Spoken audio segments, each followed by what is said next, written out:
Welcome to the Deep Dive. Today, we're not just sifting through old texts, we're sort of using them as a lens, maybe even a time machine, to look at the really deep foundations of law, power, and how conflicts got resolved in the classical world. Exactly. We've got this amazing collection of sources, everything from, glimpses of early Greek politics in Homer, all the way to super detailed Roman imperial administration. And our goal here, our mission for you listening, is to try and pull all these threads together. How did these ancient societies actually figure out what was acceptable behavior? How did they police power, status, and how did that change over centuries? It's a fascinating puzzle because you immediately run into this paradox. We tend to think of Greece and Rome as, well, the cradle of rationality, of structured law.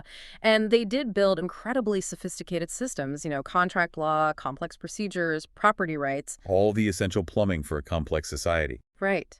But the thing is, they had to build all that rationality right on top of, and sometimes intertwined with, these incredibly powerful primal human drives. We're talking vengeance, feuds, this relentless pursuit of honor, even just raw fear. So the law didn't just get rid of those things. Not at all. It seems more like it. It channeled them. It gave them a formal stage, a public arena. The legal system itself became the place where these deep-seated conflicts could play out, be judged, and ultimately be managed by the state. That's where it gets really interesting, that intersection. Okay, let's dive into that. Where do we start? Maybe with the earliest Greek political structures. Yeah. What did leadership look like in that sort of heroic age? Well, the king, the Basileus, his role is surprisingly fuzzy. The sources suggest he had his retainers, his companions, a bit like early English thanes, perhaps. But crucially, he didn't seem to have that absolute top-down power we might imagine. He couldn't just enforce decisions unilaterally. He needed the nod, the sort of tacit approval from the heads of the powerful families, the nobility. So less of an absolute monarch and more like a leading warrior who needed to keep his key allies happy. Pretty much. A first among equals, maybe. And those key allies, those powerful families, they formed the real engine room of power. The Council of Elders. Exactly, the Council of Elders. Yeah. Made up of the nobility, these families often claiming, special lineage, sometimes even divine descent from Zeus or whoever. Our sources called this council the actual germ of future aristocracy. They were the ones doing the real deliberating, the ones putting a check on the king. Okay, so you have the king, sort of limited. You have this powerful council of nobles. What about the common people? Was there any role for them? There was the gathering of the people, the agora. Now, we hear agora and think Athenian democracy, open debate. Right, the marketplace of ideas. Yeah, but back then, not so much. It consisted of all the free men, sure, but their job description was basically to hear and acclaim. Yeah. They weren't there to debate or propose things themselves. They listened to what the king or the council decided, and then they shouted their approval, acclamation. Just a sounding board, then. Essentially. And what's really telling is that this gathering, the agora, wasn't really distinct from the army. The group that met for politics was the same group that marched out to fight. The host led forth against the foe was identical to the folk in the agora. Wow, so citizenship, or at least political participation, was directly tied to being able to fight. If you're in the assembly, you're also in the army. Absolutely. Your right to even be there, to acclaim, was rooted in your function as a defender of the community. No spear, no voice. It's a very direct, almost stark definition of who belongs. Okay, let's move forward in time then. Fast forward a few centuries to Athens as it's becoming this powerhouse, particularly after the Persian Wars. Salamis seems like a real turning point. Oh, completely transformative. That naval victory at Salamis, it wasn't won by the hoplite elite. It was won by the rowers, the thetes, the lowest property class according to Solon's system. The masses. The masses. And suddenly, the state absolutely depended on them for survival. That military necessity translated almost immediately into political leverage. How so? Well, the big change was expanding who could hold high office. The magistracies, those old Solonian property restrictions, which had kept the thetes out of the top jobs, they got relaxed. The state had to acknowledge where its power now really came from. Makes sense. Power realities catching up with the political structure. Did this change how the state was actually run day to day? Definitely. You see a huge increase in specialization. Take the archons, for instance, the chief magistrates. Right. In the earlier days, one of them, the polemarch, was literally the war leader. Commanded the army at Marathon, a top general. Okay. But after Salamis and the rise of the democracy, the polemarch's role shifted completely. His duties became almost entirely civil, focused on judicial administration, the actual military command. That got handed off to new officials, the 10 strategoi, the generals. So they basically took the military hat off this ancient office. What specific job did the Polemarch end up doing then, this specialized judicial role? He ended up focusing on administering justice for the medics. The non-citizens living in Athens. Exactly, the resident foreigners. Now, that might sound minor, but think about what it means. Athens, especially with the big Piraeus Harbor project pushed by Themistocles, was booming. It became this massive center for trade and commerce. So lots more foreigners coming in. Loads of them. And this growing population of medics needed some kind of official oversight, some way to handle their legal issues. Giving this job to the Polemarch shows the state adapting to its changing reality, recognizing the economic importance of these non-citizens, even if they didn't get full political rights. That's quite a shift from army commander to judge for resident aliens. Yeah. It really highlights how the state had to evolve. Now let's swing over to Rome. Similar early start, but their path seems much more formal right from the beginning, especially the Senate. The Roman Senate, the Senatus, is remarkable for its continuity. Right from the start, it seems to have been set up as a body separate from the king and the General Assembly. It was made up of the patres, the heads of the leading families, the clan elders. It carried this immense weight, this auctoritas. And unlike the Athenian Council, its structure was fixed quite early on. Yes. After the early merging of the settlements on the hills, the number seems to have been set at 300. And crucially, senators served for life. This created an incredibly stable, influential, and, let's be honest, conservative body. It wasn't just advising, it embodied the historical authority of Rome itself. And this Roman knack for structure, for formality, didn't just stay in politics, did it? It seems to bleed into everything, even religion and law. You mentioned their genius for formularization. That's absolutely key to understanding the Roman mindset, especially their legal thinking.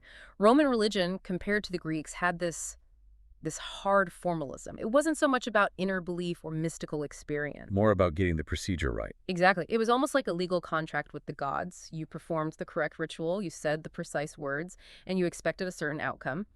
It was about maintaining the pax deorum, the right relationship with the divine, through meticulous, almost legalistic performance. So less about faith, more about formulas. Precisely. Take the vota publica, these public vows made by magistrates for the state's well-being. They had to be phrased just so. It was like drafting a legal clause. If the formula was flawed, the contract with the gods might be considered void. No divine favor. And this deep-seated formalism you see right down to their earliest forms of legal agreements, like nexum. Nexum is the perfect example. The ancient writers defined it as any transaction done per aes librum with the copper in the balance, referring to the symbolic weighing of bronze in early transactions. It was the solemn way to transfer property, or significantly, to enter into debt. And the word itself implies being bound. Yes, the root suggests a bond or a chain. Entering into nexum, especially for debt, wasn't just a promise to pay. It created this powerful, almost physical link between the parties. If you defaulted, the creditor could literally enforce that bond against your person. Wow, not just a financial obligation, but a kind of bodily liability baked into the contract itself. It was a very potent concept, highlighting how Roman legal thought started with these very concrete physical ideas of connection and obligation. Breaking that bond wasn't just failing to pay, it was rupturing a formal, almost sacred connection. That idea of a powerful binding chain leads us nicely into how these systems dealt with conflict when things went wrong. Let's go back to Athens. How did they try to manage things like vengeance and feuds through law? Well, the big shift is trying to move from purely private revenge to some kind of state-adjudicated process. Draco's homicide law, which is one of the earliest pieces of Athenian law we have concrete information about, is key here. What was special about it? Two things stand out in the sources. First, the emphasis on individual liability. The person who did the killing is responsible, not necessarily their whole family. Second, and this is really significant, it seems to have been retroactive. Retroactive, meaning it applied to killings that happened before the law was passed. Why is that important? Because it tells you something about the politics behind it. Imagine if Draco was just the mouthpiece for one aristocratic faction that had just violently seized power. Would they want a law that could punish them or their allies for things they did during the preceding chaos? Probably not. They'd want immunity for their past actions. Exactly. The fact that it might have been retroactive suggests the push for this law wasn't just about the victors imposing their will. It might reflect a broader desire in the community to settle old scores, maybe even referencing earlier controversial judgments, and bring some kind of finality under a new legal standard, even if it meant judging past actions. So the law is trying to draw a line. But even with courts available, did Athenians always rush to litigate? Oh, definitely not. Out-of-court settlements, reconciliations seem to have been very common and often preferred. It was often simpler, faster, and less risky than going through a full trial. Monetary compensation was a very acceptable way to resolve disputes. Even serious ones. Even quite serious ones. The classic example is Demosthenes. He was publicly assaulted by this wealthy guy, Medius, right in the middle of the theater of Dionysus, a huge public insult. Demosthenes launched a lawsuit for hubris, this serious charge of outrageous behavior. Yay. And he eventually accepted a payment of 30 minae from Medius to drop the case. 30 minae, was that a lot? It was a substantial amount, yeah. Enough that Demosthenes' political enemies, like Aeschines, later accused him of basically taking a bribe. But the reality is, settling was often seen as a pragmatic choice. Did these settlements have any formal status? Yes, they weren't just quiet backroom deals. Reconciliation often involved friends acting as mediators, and it resulted in a public declaration that the state of enmity, the enthroi between the parties, was officially over. It was a recognized way to end the feud. But if reconciliation didn't work, or if someone wanted more than just money, maybe public vindication or revenge, then the courts were the next stop. Exactly, and this is crucial. The courts, especially the big popular courts in Athens with hundreds of jurors, function very much like a continuation of the feud, just in a different form. It became the arena. An arena For taking revenge, yes, but also for publicly demonstrating your status, for shaming your rival, for contesting honor in front of the whole community. The legal process itself became a tool in these ongoing social battles between prominent citizens. The underlying drive to win the feud didn't vanish, it just moved into the courtroom. So, in your speech to the jury, you wouldn't just present evidence of the crime, you'd also have to establish why you were fighting this person in the first place. Absolutely essential. You had to talk about your ecthroi, your enmity. You needed to demonstrate to the jurors that this wasn't just some petty complaint, that there was real, long-standing hostility and serious grounds for bringing the case. Otherwise, you risked being seen as a sycophant. A troublemaker. Someone Yeah. bringing frivolous lawsuits. Precisely. So establishing genuine enmity became a standard rhetorical move, a topos, to show you were serious and justified in pursuing your rival through the courts. And perhaps the ultimate legal tool for navigating these issues of honor, status, and public conduct was the charge of hubris. Hubris is fascinating. We translate it as outrage or insolence, but the legal charge in Athens covered a range of behavior assault, sexual misconduct, actions deliberately intended to shame or dishonor someone. But it was more than just the act itself. Oh, much more. It was fundamentally about power and status. A hubris trial was often a way for the demos, the ordinary citizens on the jury, to assert their authority over the wealthy and powerful elite. It was a chance for the people to judge the character of leading citizens, to decide who was behaving appropriately and who was abusing their position. It reinforced the idea that ultimately, even the richest Athenian was accountable to the collective body of citizens. So a way for the democracy to keep the elite in check, using the law to regulate not just actions, but also arrogance and disrespect. Exactly. It was a legal mechanism with deep political and social significance. Beyond personal conduct like hubris, Athens also had laws against offenses seen as harming the community's relationship with the gods' impiety. The Socrates trial is obviously the most famous example. Yes, and it perfectly illustrates the tricky nature of prosecuting belief. The whole thing partly turned on the meaning of the Greek verb nomizou.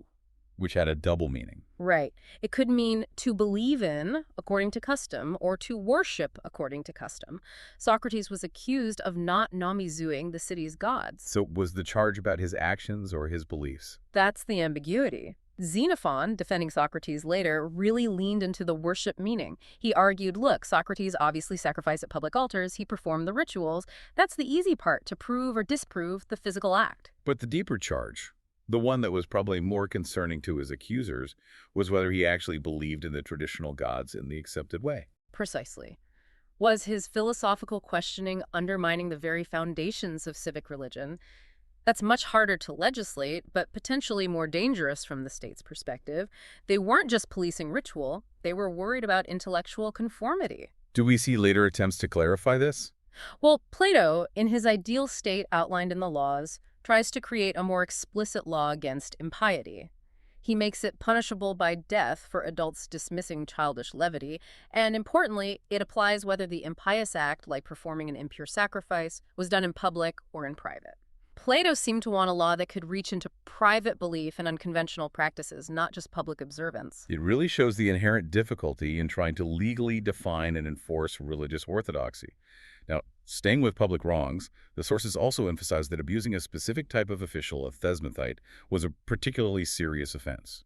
Who were they, and why was attacking them so bad? The Thesmophites were a group of 6 archons, part of the main 9 magistrates in Athens.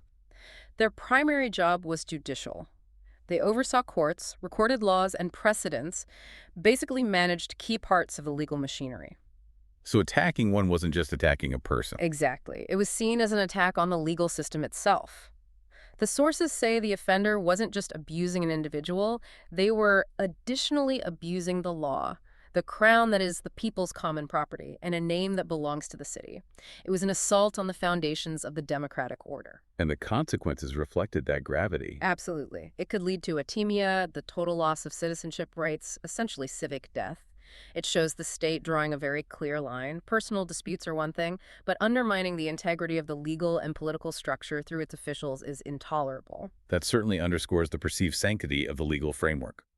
Let's shift back to Rome now and look at how their highly developed legal system tackled specific issues like liability for damage.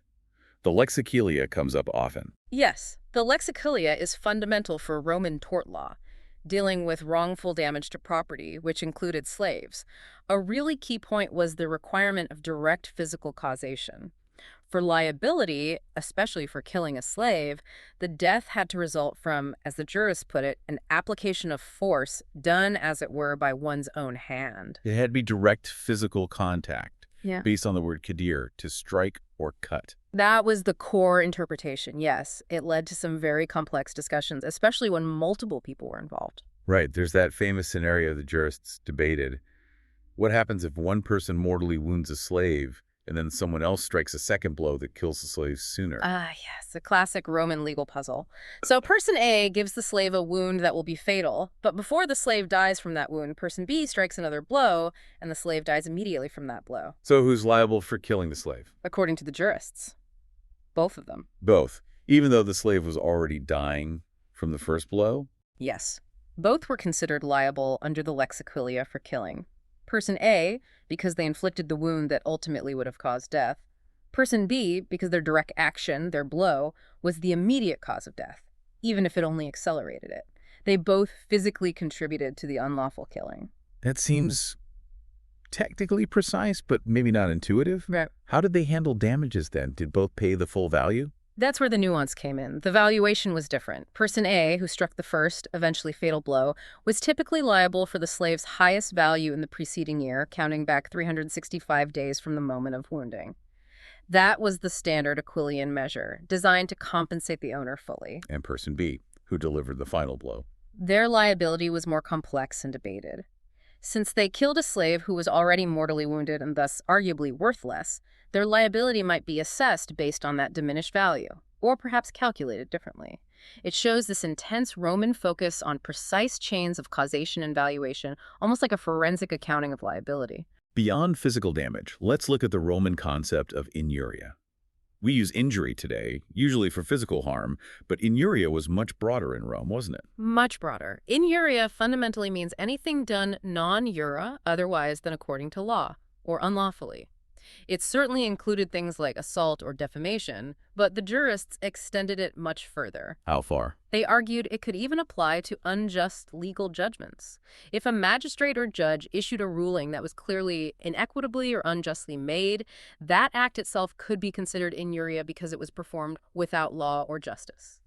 So inuria wasn't just about wrongs between citizens, but could also be about wrongs committed by the legal system itself. Exactly. It reflects this deep-seated Roman idea that law, Nereus, must strive for justice, institutia, and actions that violate that principle are inherently unlawful, even if they come from an official source. This concern for underlying justice, even within a formal system, seems relevant when we look at theft, too.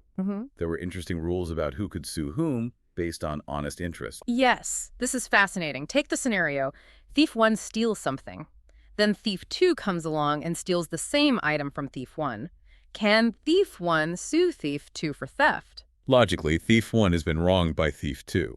But the Roman answer was no. Thief 1 cannot bring an action for theft, actio fruti, against Thief 2. Why not? Because, the jurists argued, the interest you need to have in the property to sue for its theft must be an honest interest. Since Thief 1's possession was based on his own prior theft, his interest wasn't honest. The law wouldn't help a thief recover the proceeds of his own crime, even from another thief. It's a moral threshold built into the legal action itself. That's quite pointed. Does this apply elsewhere? Yes, interestingly, it applied to debtors, too. If a debtor gave an item to a creditor as a pledge, like collateral for a loan, and then secretly took that item back before repaying the debt, the debtor could be guilty of theft from the creditor. Even though it was originally the debtor's property. Yes, because by pledging it, the creditor acquired a temporary, legally protected honest interest in the item. The debtor's act of taking it back violated that honest interest. This all sounds incredibly formalistic, sometimes maybe even harsh. Yeah. How did the Roman system build in flexibility or fairness? Did they have ways to get around the strict letter of the law if it led to injustice? Absolutely. That was the crucial role of legal exceptions, particularly those developed by the praetor, the magistrate overseeing the courts. Their main purpose was exactly that, to ensure equity. Can you give an example? The most famous is probably the exceptio doli mali, the exception of malicious fraud or bad faith. Imagine someone formally promises, using the correct verbal formula, stipulatio, to repay a loan. The plaintiff sues based on that formal promise. Under the old, strict civil law, Lius Civil, the defendant is liable because the promise was made correctly. Okay, seems straightforward. But what if the plaintiff never actually handed over the money in the first place? The promise was made, but the loan itself never materialized. So enforcing the promise would be completely unfair. Precisely. It would be inequitable. So the praetor would allow the defendant to raise the exceptio doli mali.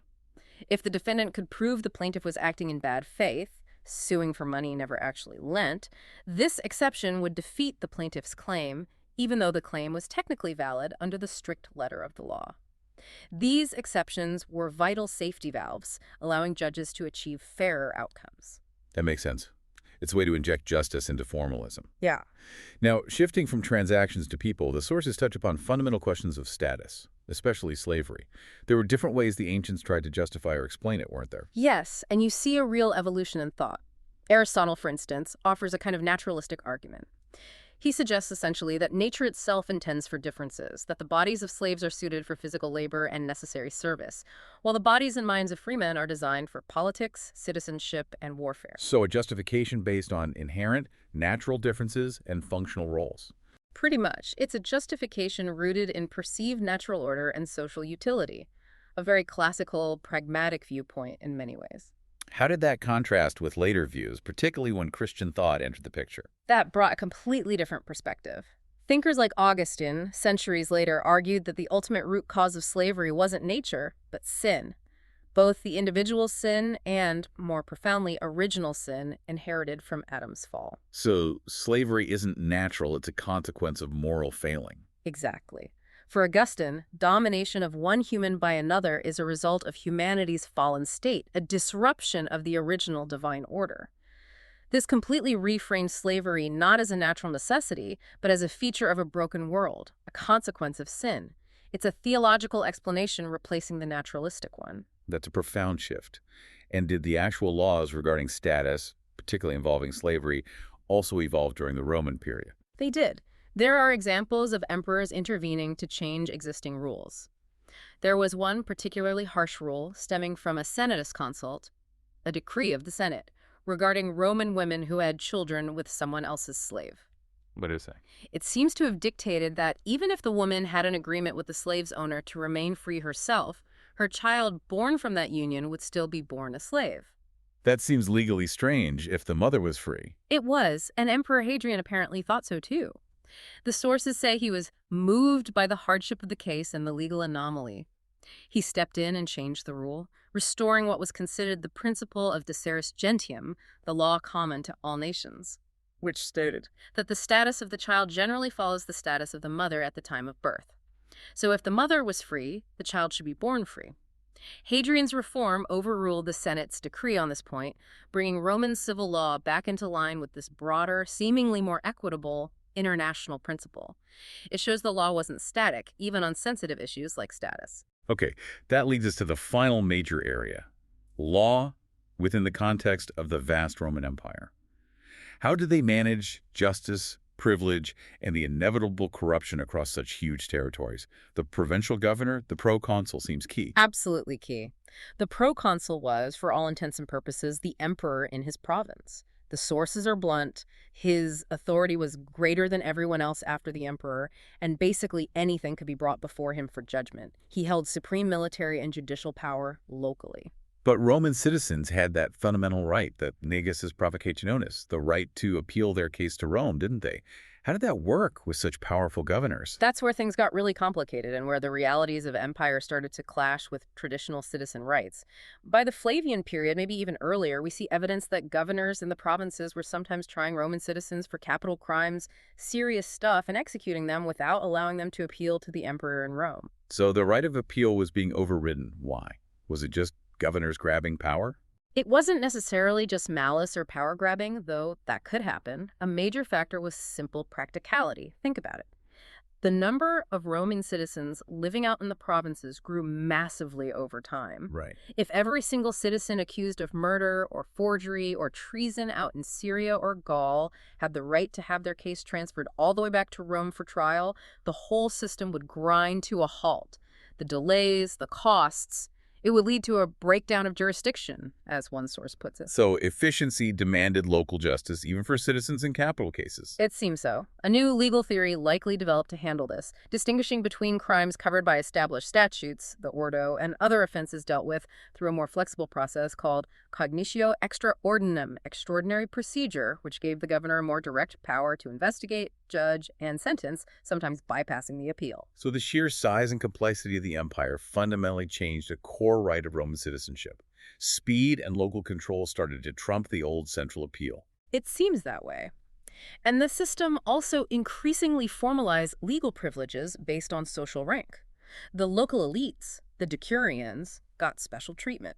Decurions? Who were they exactly? They were the members of the local town or city councils in the provinces, the municipal aristocracy, essentially. And how were they treated differently under the law? Emperor Hadrian specifically ruled that decurions could not be given the death penalty, with one single exception: parricide, killing one's own father. For any other crime, even serious ones covered by laws like the Lex Cornelia. What kind of crimes did that cover? Things like assassination, poisoning, forgery, serious stuff. But while a lower-class person, humilior, might face crucifixion or being thrown to wild beasts for such crimes, a decurion convicted under the same law would typically face a lesser penalty like exile, confiscation of property, or loss of political rights. It was an explicit legal shield based purely on their elite status. And this legal stratification went right to the top. The senatorial court in Rome itself handled specific kinds of cases. Yes, the Senate, acting as a court, primarily dealt with two types of offenses involving its own members, or the highest elite: political crimes like treason or conspiracy, and what the sources call insignia scellera, scandalous crimes. Crimes that brought dishonor on the ruling class. Exactly. Things that threatened the public image and moral authority of the elite. The Senate court often seemed less focused on pure legal technicality and more on managing political fallout, protecting the reputation of the order, and dealing with high-level corruption or misconduct within its own ranks. Which brings us unavoidably to corruption. The link between power and corruption seems endemic, especially in the late Republic. Cicero's prosecution of Verres is the textbook case, isn't it? It's the absolute classic. Gaius Verres, the governor of Sicily, was notoriously corrupt. Cicero's prosecution wasn't just about convicting one man. He presented it as a trial of the entire system, specifically the senatorial juries. Cicero openly accused Verres's defense team of planning to bribe the jury for an acquittal.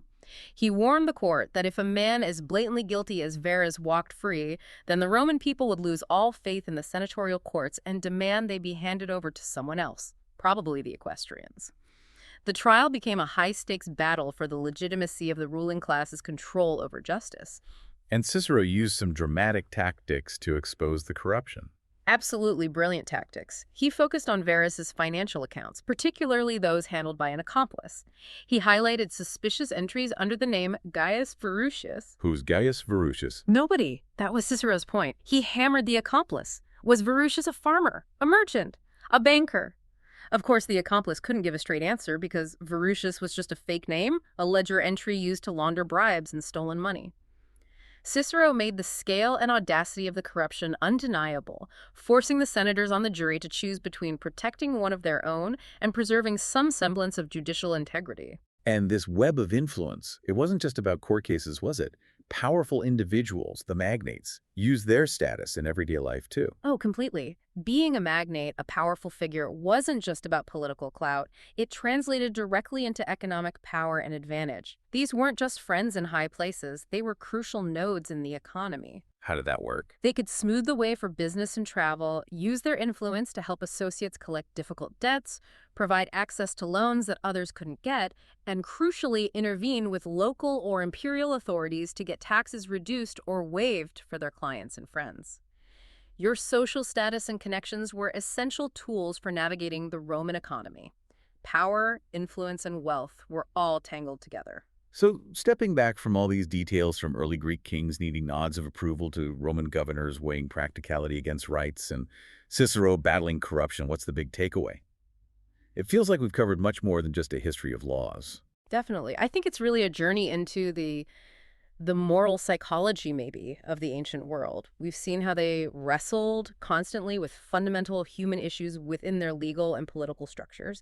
How do you manage vengeance? How do you justify or regulate hierarchy and things like slavery? How do you build these rational systems when human nature, ambition, honor, fear, greed is always pushing against them? And it seems the law wasn't just about setting rules and punishments. It was also about creating that public stage, that arena, whether it was the Athenian assembly or the Roman courtroom, where these fundamental conflicts over honor, status, and enmity could actually be performed, judged, and ultimately contained by the authority of the state. Precisely. The very act of bringing these raw human dramas into a formalized public legal process was part of what defined order and legitimized the state's power to judge its citizens. Which leaves us with a pretty provocative question for today, doesn't it?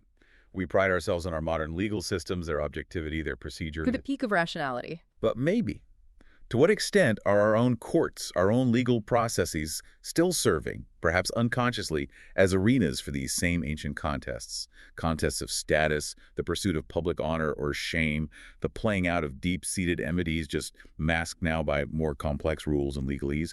Are we still using law, in part, to manage those same fundamental human impulses that Athens and Rome grappled with? That's the echo from the classical world, isn't it? Something we're thinking about long after this deep dive ends. Indeed it is. Thank you for joining us on The Deep Dive.